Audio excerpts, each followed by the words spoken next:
This is my map for my level, and this is what I've done for some basic programming and mechanics. Um, so I added a sword swing with the sword prop. So the objective says to prepare for conflict on the test dummies that are going to be located right here, so the player can get used to the mechanics. And the player will run down here, and it says look for a target of high value.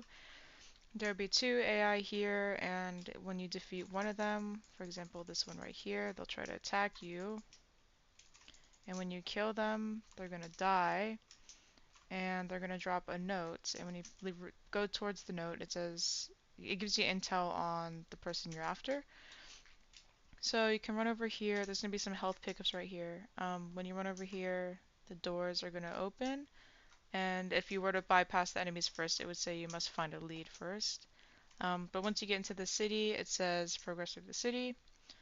And going the straightforward way, you would come across some enemies that are very important. But if you were to go around to try to get a shortcut, it would tell you to find a key to unlock this gate right here. So back to these enemies, this main enemy right here is holding the key, the one in the middle. So you would defeat these two little NPCs, and then you would fight the main guy, and when he dies, he drops a key on the left, on the top left. It did a debug. So once you pick up the key, you can bring it to this gate over here and use it to unlock it, and you can progress forward with the objective saying get to totally max in.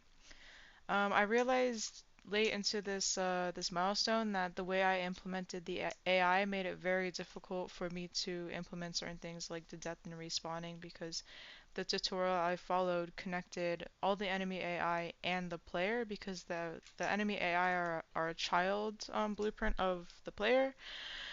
So whatever I made the enemies do, or the player do, the enemies would do as well, which made it very difficult to um, implement what I needed. So I spent a lot of time trying to get that fixed, and ultimately came to nothing. But when you get here, you would have some health as well, and when you get into the boss fight, it says defeat Totally Maxin, and you would defeat him. He would have more health in the end game, and he would have health bars and everything. And then they would drop not the lead, but a sword, and once you pick up the sword, the game would end. This is an example of some of the trouble I was having with the AI.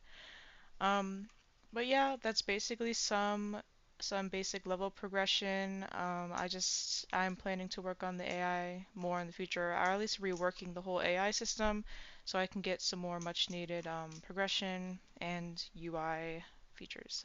But yeah, that's basically it. Thank you for watching.